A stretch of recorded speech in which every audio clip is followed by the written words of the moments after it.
여러분 안녕하십니까?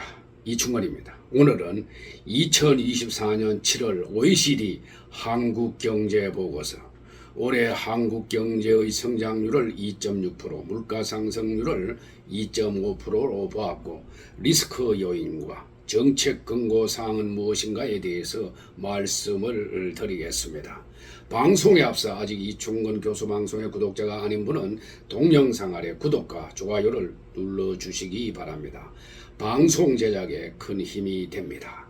OECD는 7월 11일 2024년 한국경제보고서를 발표했습니다. OECD는 매 2년 주기로 회원국의 경제 동향을 점검하고 정책 분석과 정책 근거를 골자로 한 국가별 검토 보고서를 발표합니다. OECD는 2024년 한국경제보고서에서 우리 경제의 현황을 진단하고 향후 지속 가능한 성장을 위한 정책 방향을 제시했습니다.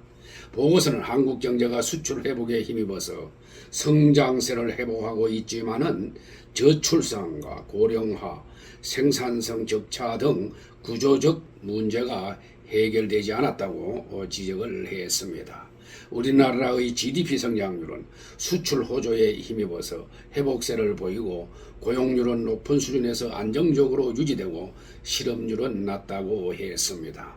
금리가 정점을 찍고 주택가격이 안정되었을 가능성이 높으며 이 모든 것이 향후 소비를 뒷받침할 것이라고 했습니다.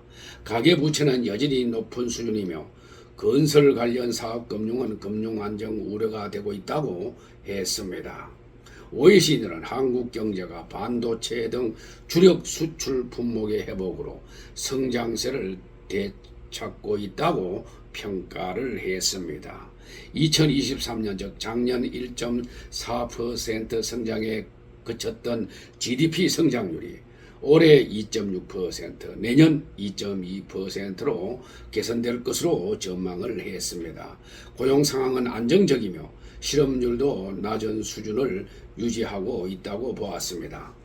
OECD는 우리 경제가 코로나 이후 글로벌 고물가, 수출 부진 등에 따른 일시적 성장 약세에서 벗어나서 성장이 재개되었으며 그간 누적된 고물가와 고금리 영향에도 금년 하반기부터 내수가 강화될 것으로 평가를 했습니다. 반도체 수출 개선에 힘입어 성장은 강화하고 인플레이션은 점차 둔화한다고 전망을 했습니다. 또 고물가와 고금리로 민간 소비가 제약되었으나 하반기부터 내수가 회복되고 고용시장은 견조하며 가계부채와 부동산 PF 등 금융주택시장 혼란에 신속 대처해서 시장이 안정화를 보이고 있다고 평가를 했습니다. 또한 제조업 수출 중심 성장 전략을 유지하면서도 구조 개혁으로 성장을 지속할 수 있는 업그레이드된 성장 모델 구축이 기요하다고 강조했습니다. 이러한 평가를 토대로 해서 올해 경제 성장률을 2.6%, 내년 경제 성장률은 2.2%로 전망을 했고 물가 상승률은 올해 2.5%, 내년 2.0%로 전망을 했습니다.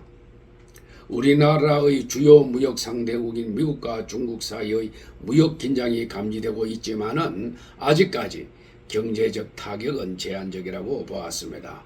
일부 중요한 투입물에 대해서 개별 국가에 대한 높은 공급망 의존들은 해칭의 주요 위험이라고 했습니다.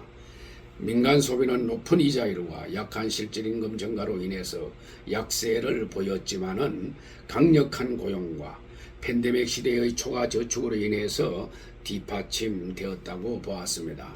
디스인플레이션과 금리 고점, 주택가격 안정 등으로 소비는 점차 회복될 것으로 전망을 했습니다. 약한 부동산 시장은 금융 혼란을 이야기했고 주택가격은 2023년 6월까지 명목상 약 9% 하락한 후 안정화되었다고 보았습니다. 그것이 건전성 완화와 정책 대출은 명목 안정화에 기여했으며 그것이 건전성 규제는 가계부채에 대한 광범위한 디폴트 위험을 제한했다고 했습니다. 긴축된 금융 여건과 취약한 부동산 시장이 맞물리면서 건설 프로젝트 금융을 중심으로 한 비은행 금융기관의 취약점이 드러났지만은 시스템적 리스크는 여전히 낮은 수준이라고 했습니다. 그리고 리스크 요인에 대해서 말씀을 드리겠습니다. 미중 무역 분쟁 심화 우려 등 지정학적 리스크에 따른 공급망 우려, 가계부채 증가와 건설 프로젝트 파이낸싱 부실 우려 등은 잠재적 위험 요인으로 지목을 했습니다. 특히 프로젝트 파이낸싱 부실 가능성에 대해서 당국의 면밀한 모니터링과 대응이 필요하다고 제언을 했습니다. 다음은 정책 권고 사항에 대해서 보다 자세히 말씀을 드리겠습니다. 내수시장에서 공정한 경쟁을 보장하기 위한 개혁은 중소기업 부문의 생산성을 높일 것으로 보았습니다. 2023년 목표에 따라서 온실가스 배출량을 줄이려면 배출권 거래제를 강화하고 청정 전기 공급과 에너지 전략을 장려하기 위해 에너지 시장을 개혁해야 한다고 했습니다. 한국의 출산율이 세계 최저 수준으로 떨어지면서 노동력 공급과 공급 재정이 압박을 받게 될 것이다. 엄마가 된 여성의 막대한 경력 비용은 여성의 고용과 출산을 저해하며 OECD에서 가장 큰 성별 임금 격차를 뒷받침한다고 했습니다. 남녀 모두의 일과 삶의 균형을 개선하고 가족 정책에 잔존하는 격차를 해소하고 높은 주택 및 교육 비용을 해결하고 노동시장의 이중 구조를 해결하는 것이 추세를 반전시키는 열쇠라고 했습니다. 이러한 개혁은 법적인 은퇴 연령을 늘리고 임금을 결정하는 데 있어서 연공서열의 높은 중요성을 줄이고 노동 이민을 보다 환영하는 제도와 결합되어 노동 공급과 세수를 증가시킬 것이라고 했습니다. 그래서 OECD는 정책 권고 사항으로 숙련 외국 인력 비자 규제 완화, 연공서열 위주 임금 체계 개선과 유연 근무 활성화, 육아휴직 활용도 제고, 주거 부담 완화, 보육 서비스 질 제고 등을 제안을 했습니다. 그리고 재정 문제에 대해서 대응은 재정 준칙을 채택 준수하고 장기 재정 지속 가능성 평가를 위해서 정기적 지출 검토를 수행하라고 했습니다.